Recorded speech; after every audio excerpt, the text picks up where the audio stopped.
Okay, so again, welcome to our panel today. My name is Morgan Fredericks, and I am the admissions officer for our Masters of Applied Science programs.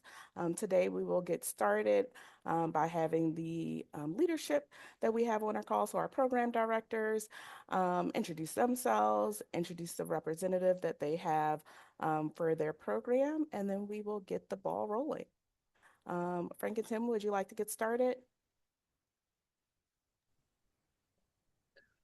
Sure, I can go first. My name is Frank Corriero. I co-direct with Tim Shields the Spatial Analysis of Public Health program. And let's see, I'm a professor in the Department of Epi, but my field of expertise is in statistics, and I focus in the area of spatial statistics. So I'll let Tim introduce himself and then our alumni speaker as well. Thanks, Frank. So I'm Tim Shields, also in the Department of Epi. I'm a senior scientist there. Um, I am more of a geography background, so I'm more GIS related and uh, end of things, I should say. Anyway, Frank and I have been working together doing spatial applications over the years and put it into a course and into a series, and now we have this program from it. So good to see everybody, and let others describe themselves. Would you like to introduce who we have from the spatial program today? Oh, I'm sorry, we have Mark Risney. Sorry, Mark. So, Mark, just tell us a little bit briefly about yourself and when you graduated from the program. I'm Mark Risney. I'm based out of Pasadena near the Los Angeles area. I was lucky enough to work with Tim and Frank over the past 2 years and graduated this past spring with the MAS in spatial analysis program. I felt really structured well and exposed me to a lot of like confounding, linear regression, a lot of spatial statistic and predictive modeling practices that Tim and Frank had put together for the class that I use today. I'm doing a master's in public policy at Rand in Santa Monica. We do a lot of modeling. So I feel like Frank and Tim definitely, and there's some JHU people at Rand too, cohorts that put about a lot of papers together. And again, I'm like, one thing, I'm 3 hours behind Baltimore, but I lived in Baltimore in St. Paul's or St. Charles Village. So they were kind enough to work with the time zone difference. So I want to say thanks to Tim and Frank for accommodating in that regard. Thank you. And I think we have Matt Austin on the call today. Matt, are you able to introduce yourself? I am. Can you hear me okay? Yep. Okay. For some reason, my video is not working, so I will be a ghost, I guess, today. Matt Austin, I am one of the co-directors of the Patient Safety and Healthcare Quality Masters of Applied Science. Dr. Albert Wu directs the program, and he might be able to join us here in a moment. I know he is seeing patients this afternoon.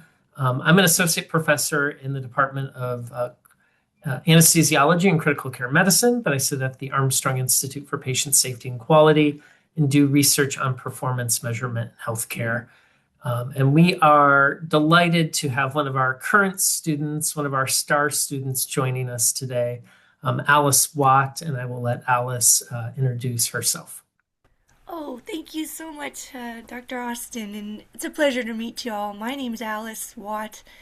I'm a senior medication safety specialist at the Institute for Safe Medication Practices Canada, as also a practicing hospital pharmacist.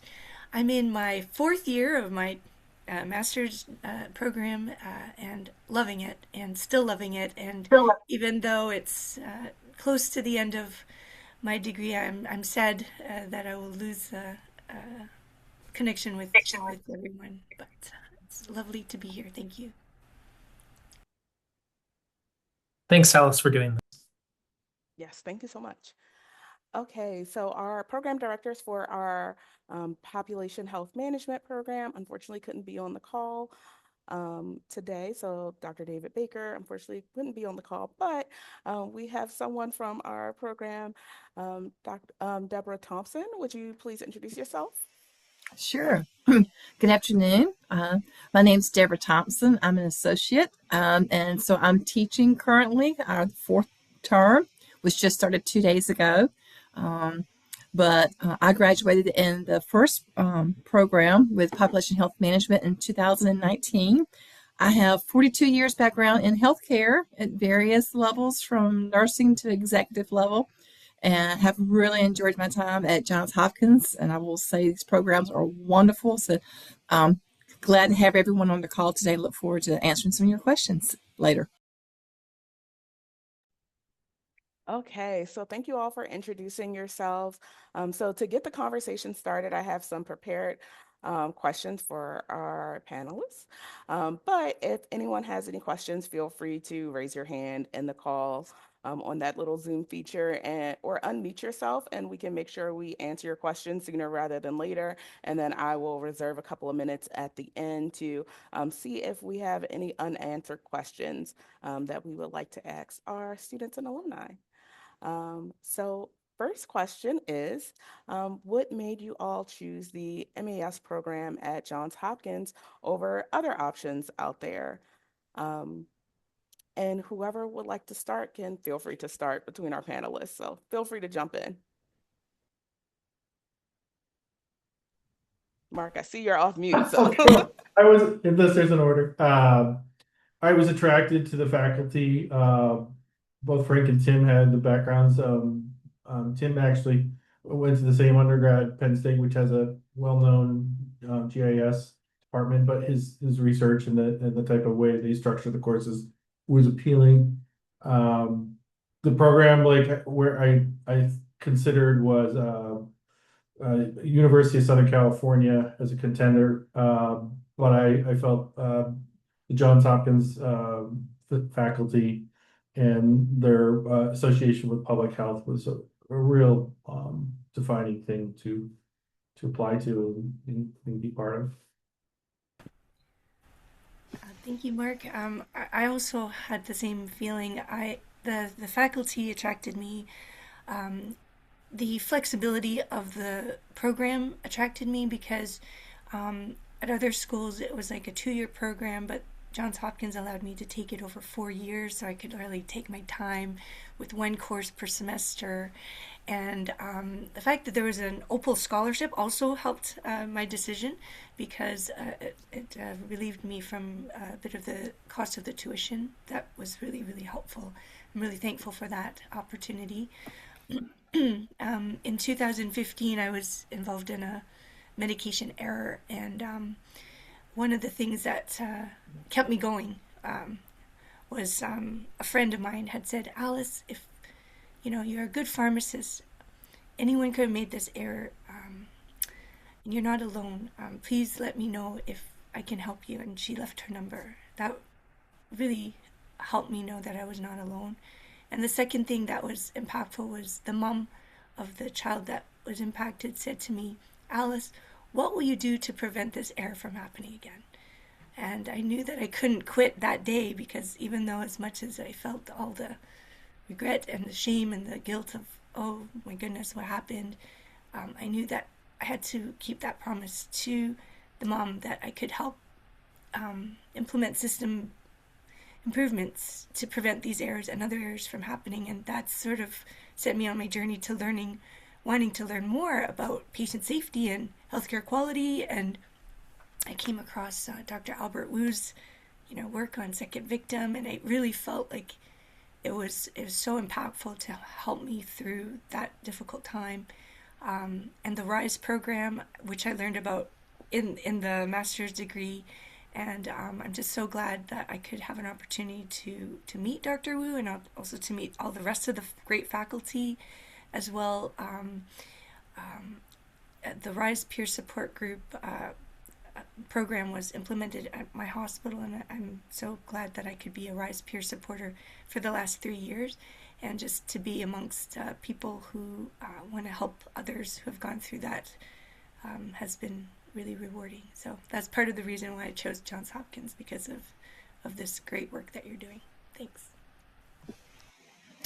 And I'll add also that when I was looking for a population health management program, I compared other universities and their curriculum. And when I looked at Johns Hopkins, the in-depth content, and also the experts in their field, I felt very comfortable with the curriculum and also just the overall awareness of the history of Johns Hopkins and their status with public health. I felt that the university would well prepare me for the future, and it was the right choice for me. You all. Okay, so after experiencing the program, would you mind sharing with me some highlights that you all have had within the program? So it could be classes, experiences, things of that nature. Well, it's interesting. Like, this is about a year and a half ago when I was getting close to finishing. It's a thesis driven program. So it kind of guides you through the end where you're putting together a program and the data sets that you're working with. We had fires here in Southern California at the time.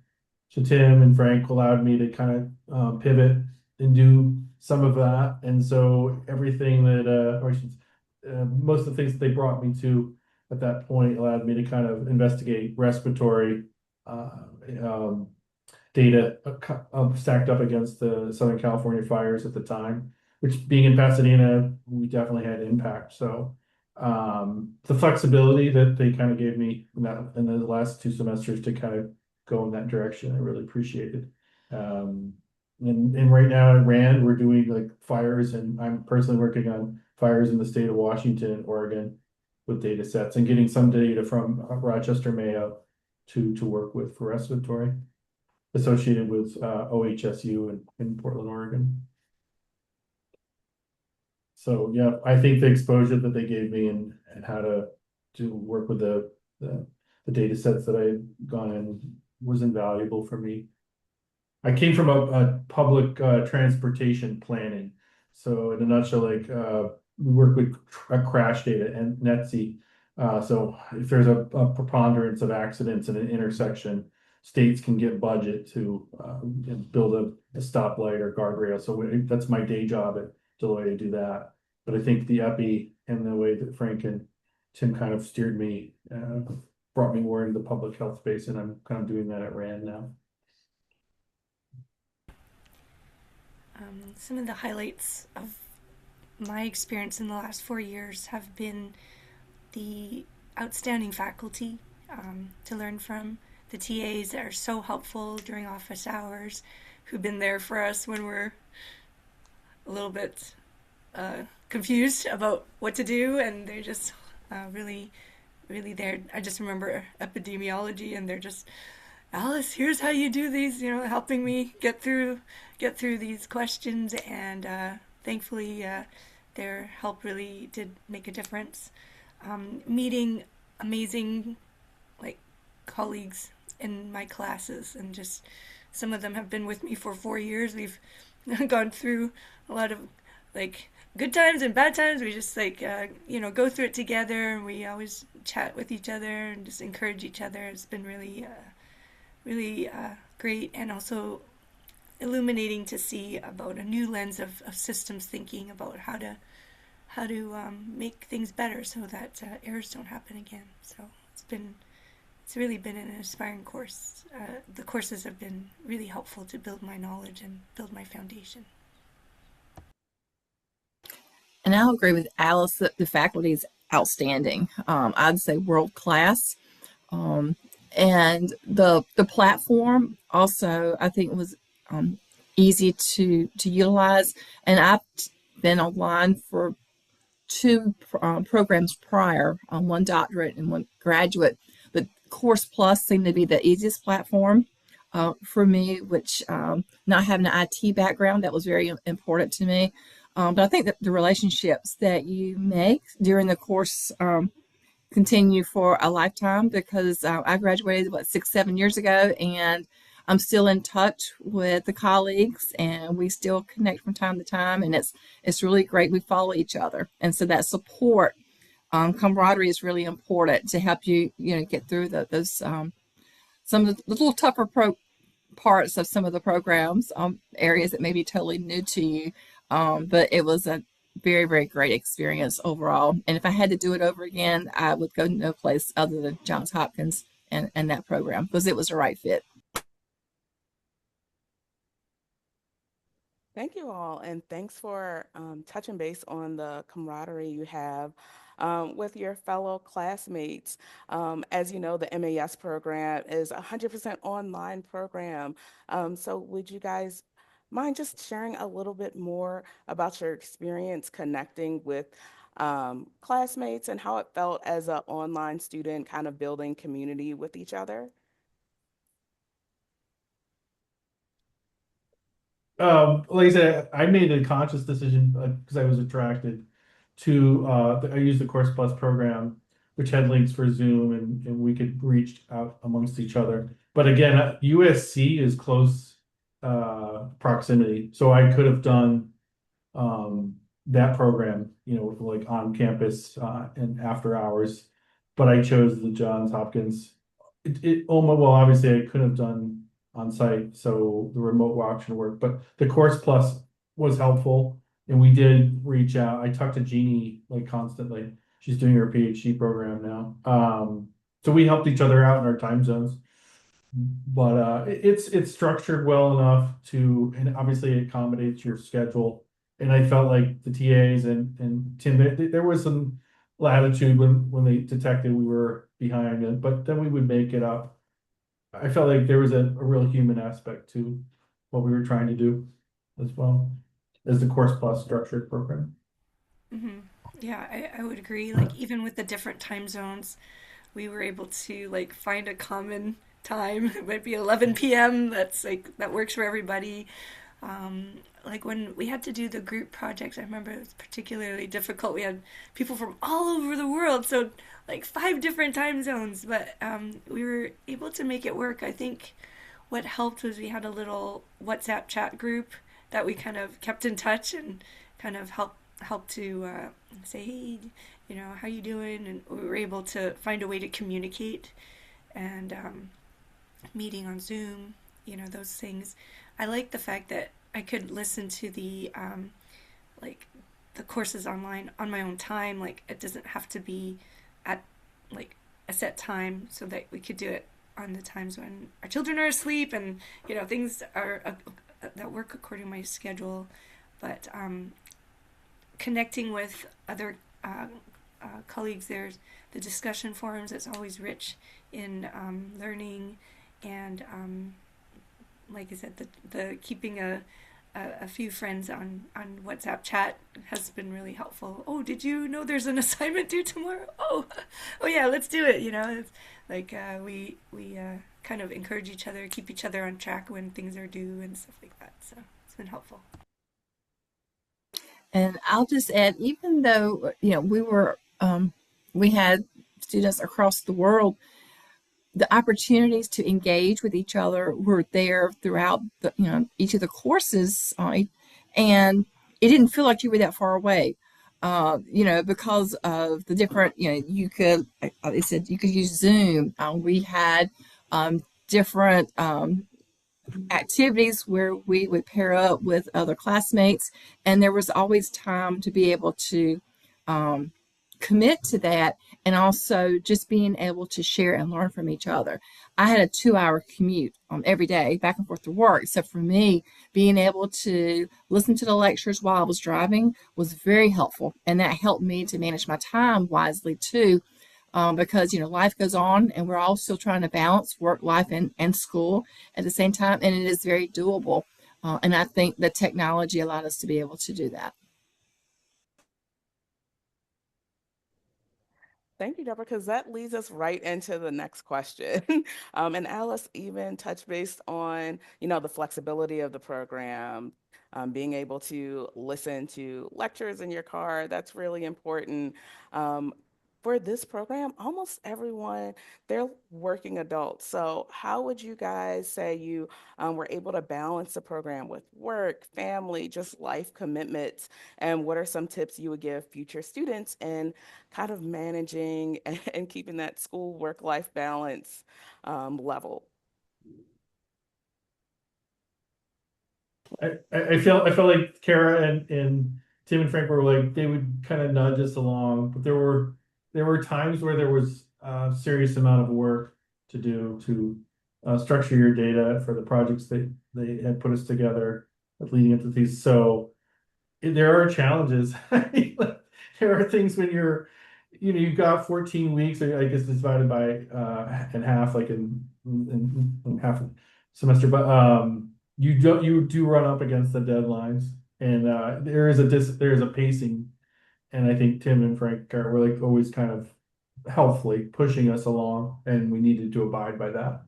So some of these things, like because you're working heavily on ArcGIS and other data platform tools, so you have to take the time to do that.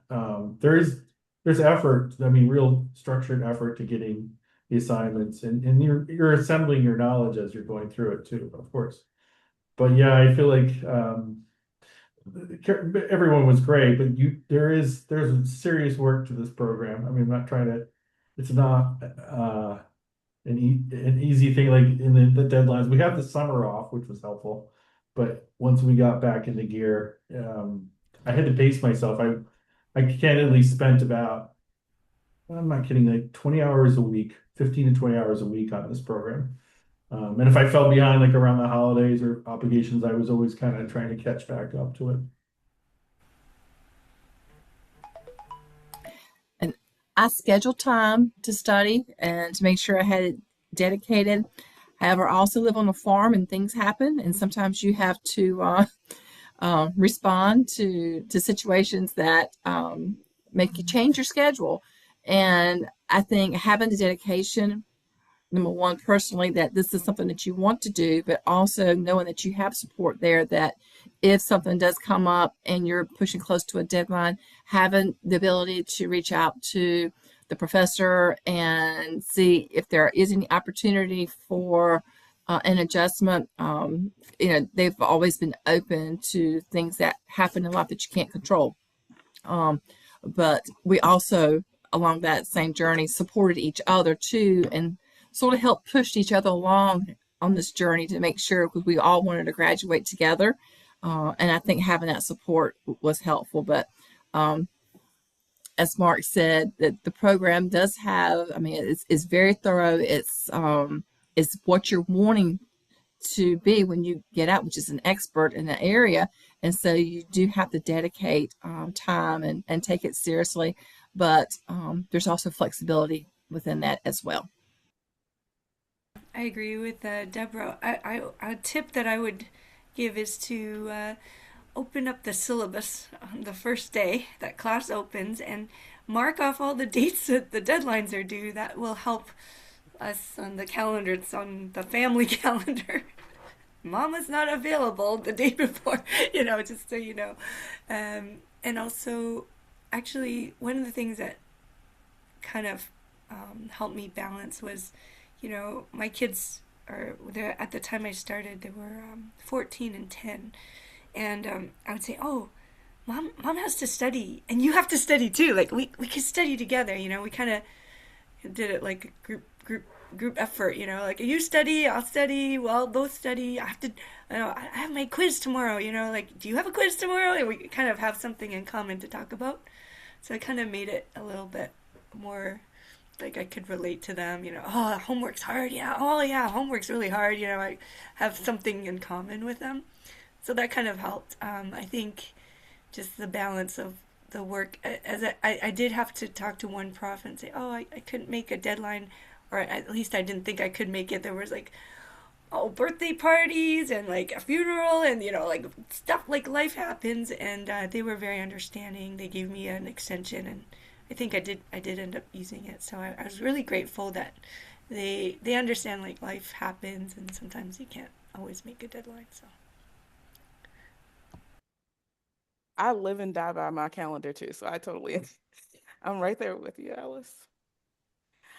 So you guys chatted a little bit about how going to graduate school is hard sometimes. Were there any other challenges you would say arose through completing the program outside of the workload? And how did you guys navigate those challenges?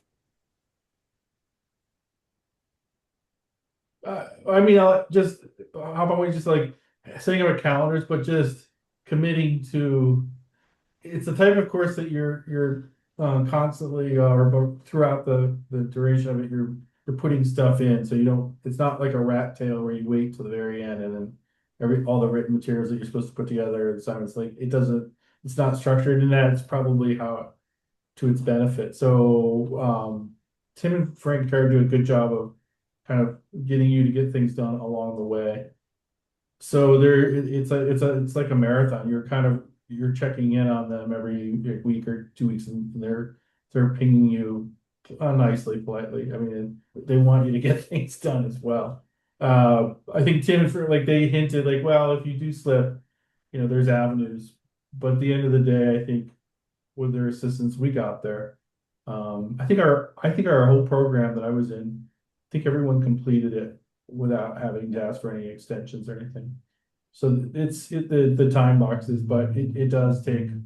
I have a 9-year-old, so I'm a little older. We're raising a daughter, so being a dad, having a full-time job, and this, I was now I'm doing it again, and I'm driving back and forth to Santa Monica. But yeah, I do give them a lot of kudos for structuring the assignments and getting them and helping us get there as well. For me, like I think navigating challenges sometimes, like yeah, I'll be frantically emailing the TA. Oh, I don't understand this or something, and they've always helped me, reassure me or help me understand my questions. Even today, I was like, I have a deadline on Monday. I have to, I'm not finished my program yet, so I can't tell you how I navigate this challenge, which is my capstone. I'll let you know the next time, but so right now I'm just like, oh, I have to finish part one by Monday, and whenever I don't know what to do, I just find my advisor and send them an email, and they usually respond back with something helpful. So that's how I usually deal with my challenges, or go to the office hours, which is, as I said, very very helpful too.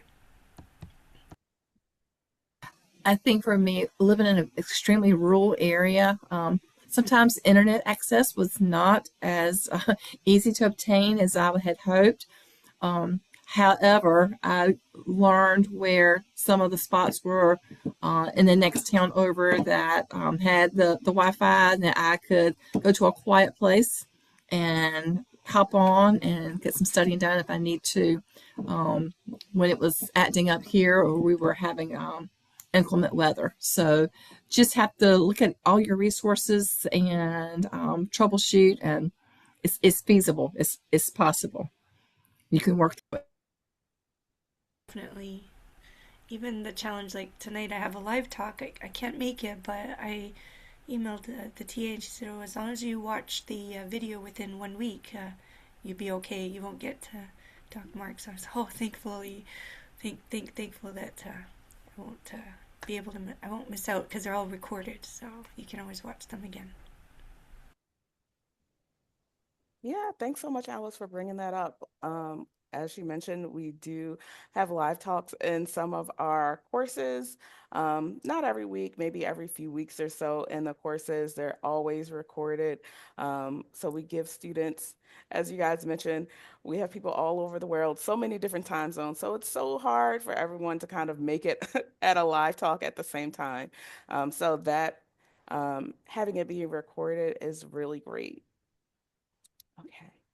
So a few of you mentioned the project that all MAS students have to do. So to complete the program, MAS students have to complete a project called the Integrator Activity. Um, would you mind sharing a little bit? And I know, Alice, you haven't finished yours yet. A little bit about that process, how it went for you. Maybe share a little bit about what your topic is. I started in a direction, and again, in the IA, you kind of you need to work with data to get that. So I was looking for something that I had access to, and I think we learned getting data is a challenge in itself. Um, so I like as I said, just as a kind of a personal passion is the Eaton fires were happening at the time. I thought I'm interested in that, and Tim figured like, okay, you can do this, but keep in mind we're trying to get you through the program. So I pivoted on the IA, and then getting some of the HIPAA data from it was a challenge, and then Kara and the TAs helped me kind of go in the right direction as best I could given the time frames that we had. But it's something I think that they kind of worry like be familiar with your data so as you get close to that those last 2 semesters where you're assembling your IA, don't overreach or get into something that where you just don't have the data to complete it. That was wise advice. And so I was fortunate enough to kind of go in some direction to finish it. But that was again, I'm echoing it. That was sage advice by Tim and Frank. And I think they had worked and they had given some examples. They had worked with a good amount of data so they know how hard it is. Tim did something that was really interesting. He found something in Monterey, California that I thought was just, and he did it as like a person. Yeah, I just made friends with these people and he kind of introduced it to the class. And I just thought that was really well chosen and articulated as an assignment. But he kind of hinted like, you're going to have challenges getting your data to do your IA. Be mindful of that as you get there. So just the advice from them was really helpful as well. And I'll share from the population health management program. We were given a community health needs assessment and access to some data. And our integrated activity was to develop a population health management program for accounting there in Maryland. And what was amazing is how, as we began working through answering some very specific questions, how content from each of the courses we had taken along the journey really it sort of helped you to better understand all that you had learned along that 2 year period of time, so that at the end of that activity, when we pull each individual pull their plan together, it really, I mean, for myself, made me feel really good about all that I had learned during my 2 years there at Johns Hopkins. And I felt very prepared once I submitted that activity that I was ready for my next role at the health system. And it really helped prepare me to be ready. And I was able to advance in my career as a result of graduating from Johns Hopkins, and I felt very comfortable being able to speak in front of our executives about population health and where our health system needed to go. And that's all because of what I was able to learn at Johns Hopkins. That's really inspiring, Deborah. I'm in the beginning of my journey on my IA, so my topic is medication reconciliation in long-term care homes, and part of the initiative that I've been involved with at ISMP Canada is working in a province with long-term care homes to implement reliable medrec processes, getting the best possible medication history, which is like the gold standard of the medication list, and to ensure that that information is transferred safely from acute care to long-term care. And sometimes when the resident gets sick, they have to go back to acute care so as to be the transfer of the information. I'm still trying to figure out all the ins and outs, but that's sort of the big picture. I have to figure it out by Monday, so I will be working on that in the next few days. I'll let you know if it goes well. But I have had a lot of great support from Dr. Austin about the measures, so that's been really, really helpful. I took the measures course like last year, so that gave me a little bit of a head start with my work, so I'm really appreciative of it. Thank you all. So I always joke that because it's the Masters of Applied Science, the goal is for you to learn information in class and apply it to your career, what you're doing the next day almost. So instantly, we want you to be able to kind of use what you've been taught in class. So how have the things that you've learned in the MAS program maybe impacted your career trajectory? Have you been able to use the things that you've learned in the MAS program, um, as you matriculated through the program and after? Again, I entered a public policy program based on probably what I learned, or when, obviously my background at Johns Hopkins MAS program had put me together. So linear regression, like the things that they touch upon are there, but I think the public health, and the epi and the statistics class that we took definitely, helped me to get to where I'm at now. I think the long term, I do like public policy and modeling. So I'm using a lot of what was passed on to me through the program daily. We build models and we use all sorts of tools, Facebook Profit, like just different tools that Tim and Frank had explained how to us to use in filtering and spatial joins. And I don't want to go too far, but definitely coming from a background where I just did transportation or something, just kind of a raw form of GIS, I think bringing it into public health uh, got me into RAND and surrounded by cohorts that know public policy based on health and the data that I work with, and just kind of made familiar of how to get to in the MAS program.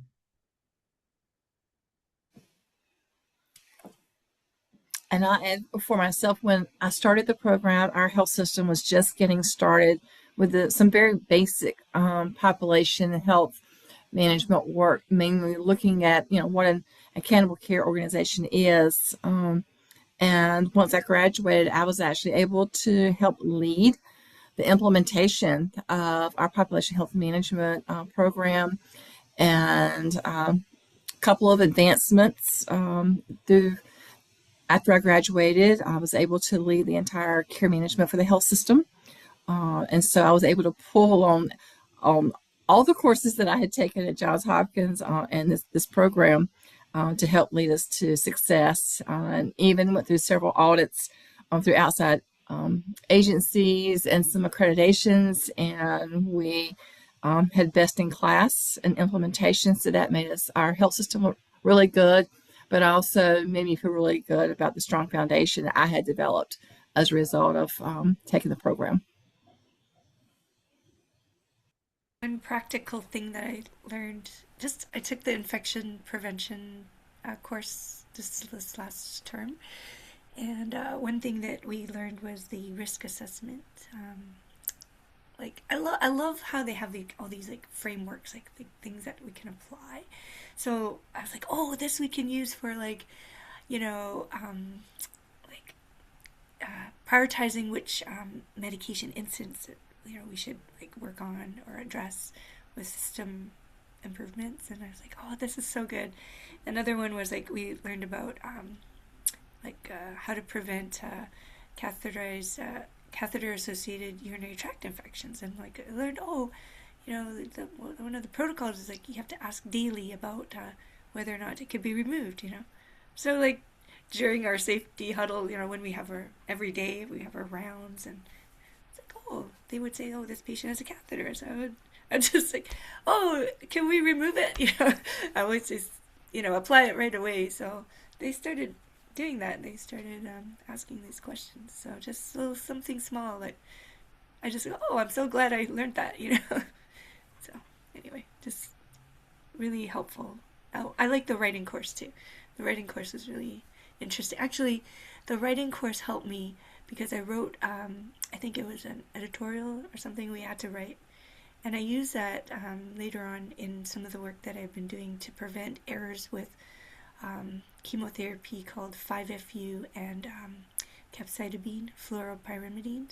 And it was an exercise in persuasive writing, really, to help like persuade policymakers to do genetic testing on patients before they get this drug to identify if they have a genetic variant. And I use that information to I kind of use that learning to write a poster, which we actually just last week we presented it at the ISOP, which is the International Society of Oncology Pharmacy Professionals Conference. And yeah, we won Best Poster Award, and I think maybe some of the learning that I had in the writing course really came to help me with this. So I'm thankful for that. Congratulations on your award. I see we had a hand raised. Samson, did you have a question you wanted to ask our panelists today?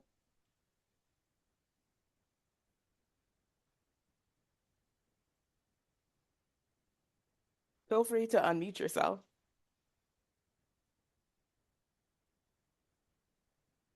Hello, good evening, everybody.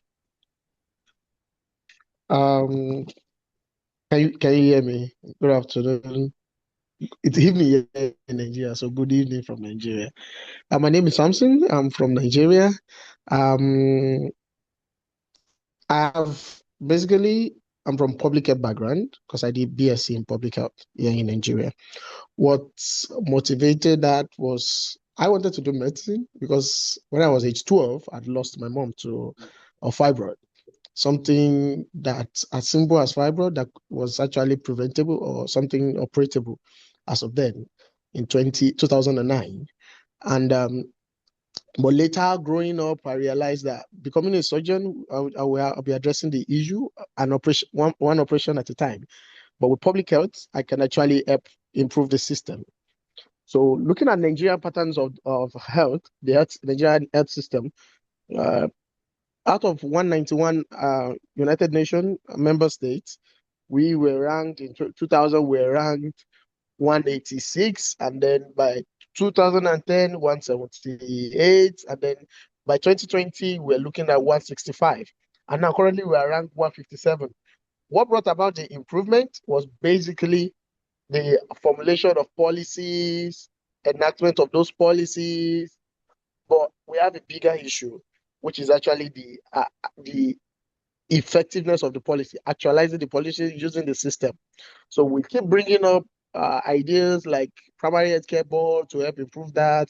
Part of the national budget annually, 1.5% of it allocated to that and all of that. So now I'm grateful for this opportunity because this is a big step for me in my career.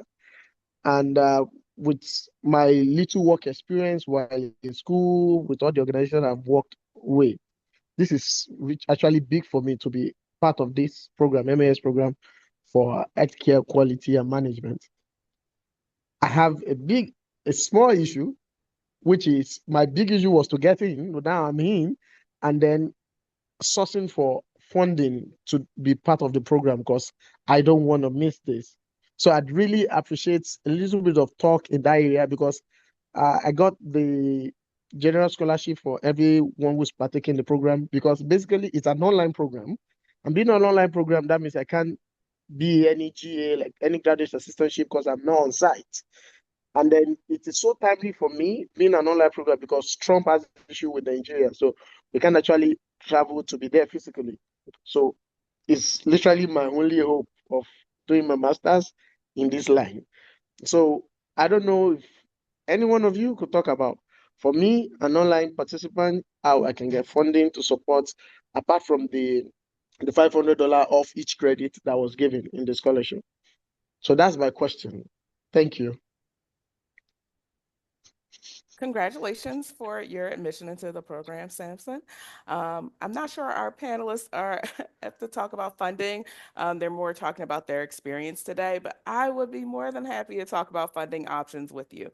So you're aware, and I know Alice mentioned the MAS scholarship.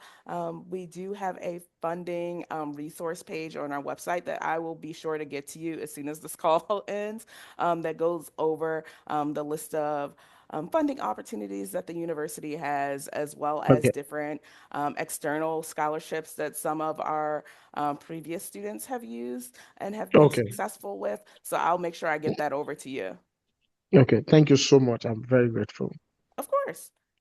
Thank you to Uh, everybody. This is very helpful in preparation.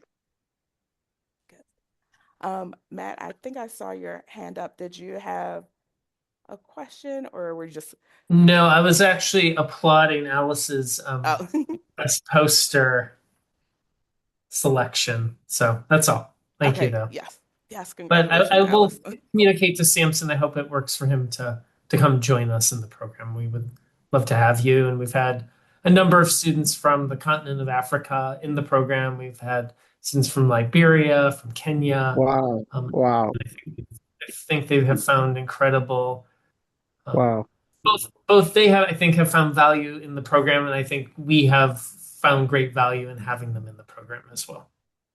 Wow. Thank you so much. I'll be expecting. Congratulations.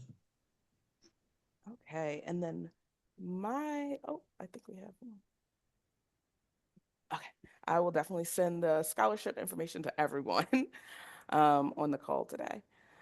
So my last question for you guys is, what advice would you give someone who is considering applying to the MAS program?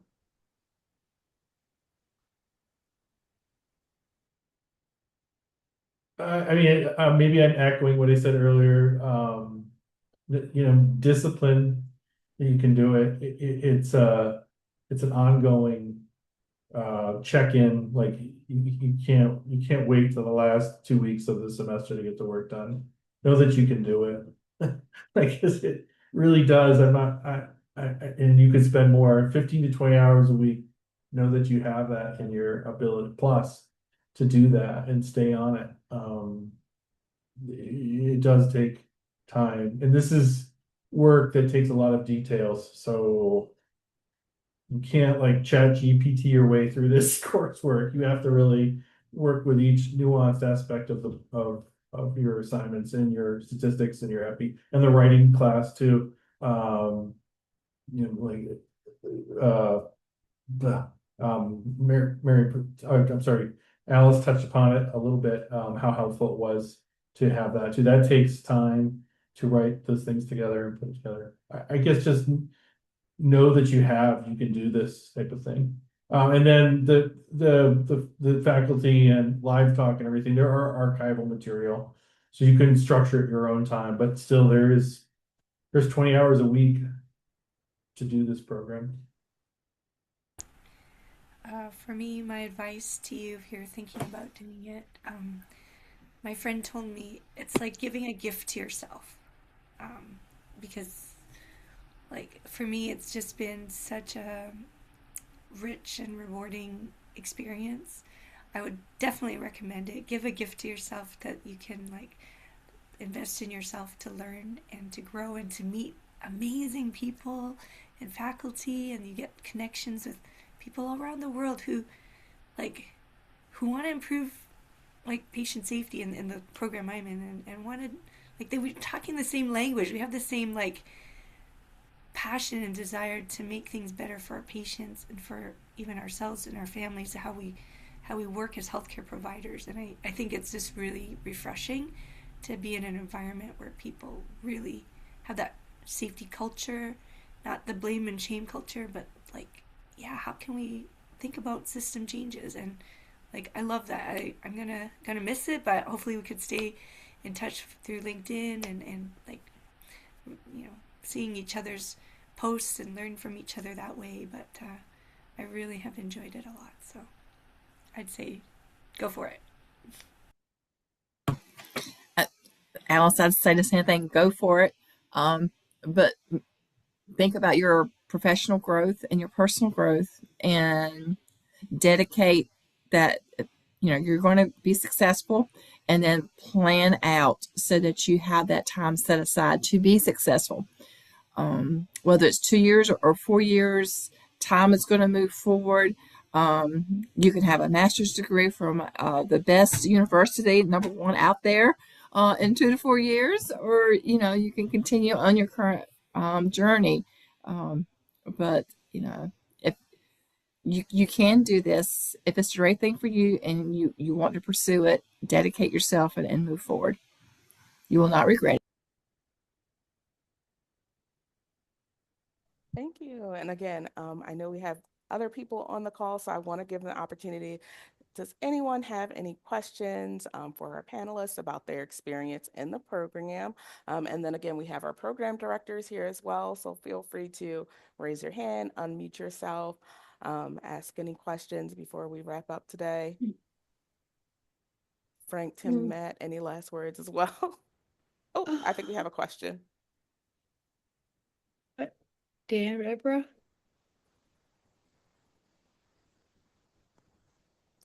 I'm sorry, did you have a question for one of our panelists? Trying. Okay, great. I'm trying. So, first of all, I'll just say I'm impressed with listening to the stories, particularly because I am a nurse. I'm a school nurse, actually. Sitting at my desk. This is my lunch. Haha. So, particularly impressed with Alice's story, Deborah's story, Mark's story, I guess everybody's story, but because I have a particular interest in infection control and have had personal experience losing loved ones secondary to nosocomial infections, I am certainly considering masters in public health. However, I'm not 20, I'm not 50. And I'm just not sure whether or not this will be the program or the route that I should be going. So I had a couple questions specifically to IE. So papers, you speak of theses, evaluation processes, curriculums, that kind of thing. Can somebody that's in the program or have completed the program speak to the percentages of papers that are required in this program? Having probably an ADD, ADHD diagnosis, of course, never diagnosed, that always is a challenge to me. I'm not sure. Did you hear that? The question. Yeah, we did. Yeah. Oh, do you sorry. Know which program are you considering? The MPH, the Masters in Public Health. Okay. So for this particular program, we're highlighting our Masters of Hello? Applied Science Or programs. toxicology. Yeah. So we're highlighting our Masters of Applied Science programs. We have one in patient safety, population health management, and spatial analysis for public health. So those are the programs that our panelists have experienced, and our program directors are from. Okay. I think you're frozen, or could it be me that's frozen? Email for this Zoom today, and I have another. Oh, sorry. I signed up for the MPH. I also have a Zoom tomorrow at 6. Maybe that's the wrong one, but I don't think the wrong.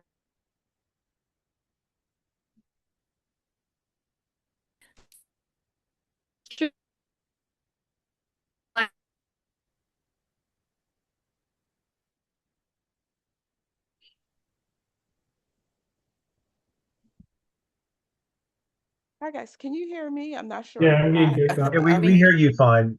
She keeps breaking up. Gotcha. Yeah. This is a master's in applied science. Yep, Masters in Applied Science, Patient Safety and Healthcare Quality, Spatial Analysis for Public Health, and Population Health Management. Okay, so this may be one. Patient care. Yep, Patient Safety and Healthcare Quality. Okay. And from that program, we have Alice, who's wrapping up her MAS in Patient Safety. Okay. Yeah, so no, I would be interested in this one. Okay. Yeah, so for the Masters of Applied Science and Patient Safety and Healthcare Quality, I think the number of essays is like maybe 1 or 2, depending on the course. Like the writing course, of course, there's like more writing assignments, but there's sometimes just like short writing things like you have to write a reflection, or like I think the first couple of courses you have to write an essay, and it's usually 5 to 10 pages. So it's like after the first one, after I got through the first one, it kind of got a little bit easier for the next ones. But it was I hadn't written an essay in a really long time, so it was good to get back into that.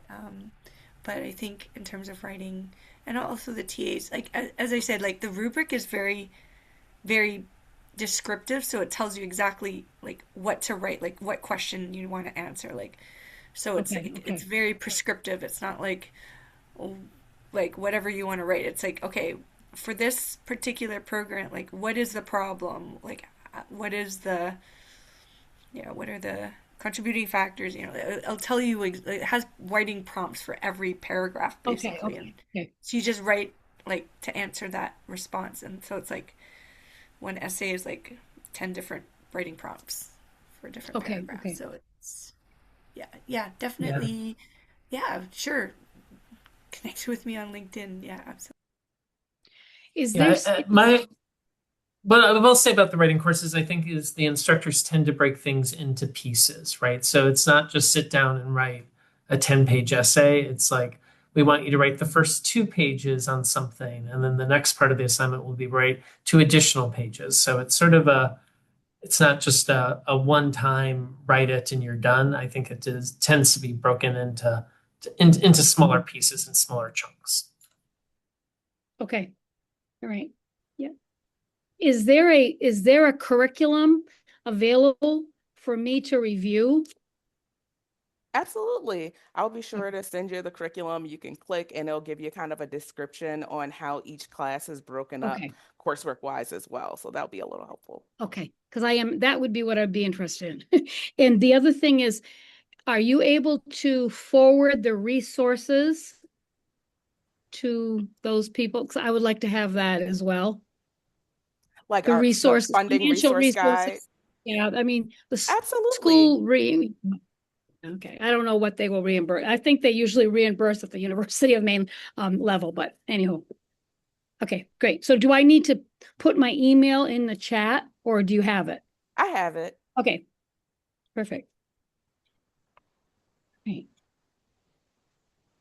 Okay, Okay. I thank know we're you. running, no problem, running a little bit over now. Any other questions that you all may have for our panelists today? Thank you, Alice, for including your LinkedIn in the chat.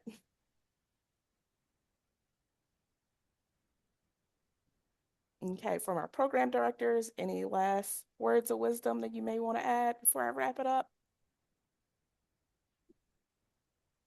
I would just echo the sentiment that to go for it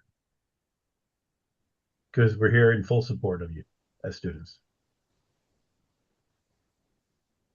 Yeah, and sorry for not being on camera. I'll just, I think, reinforce what Alice said, which is give yourself the gift. Give yourself the gift to learn, give yourself the gift to make connections and to do something different. Um, Bianca, I'm happy to reach and connect to about the patient safety and healthcare quality program if you have any questions. Samson, if you have any follow-up questions, happy to answer those. And thanks for the opportunity to join you all today. And I really loved what Deborah said about time passing regardless. In 2 to 4 years, you can have a degree under your belt because it's going to keep on moving. So again, I want to thank everyone for joining us on the call. Um, all of our panelists, Alice, Deborah, Mark, thank you so much for participating today. Thank you to our leadership and program directors. I look forward to reaching out to all of you guys soon. I will be sure to send out the funding resource guide to everyone. Feel free to reach out if you have any other questions. Okay, well, thank you everyone and have a wonderful day. Thank you, Morgan. Take care, everyone.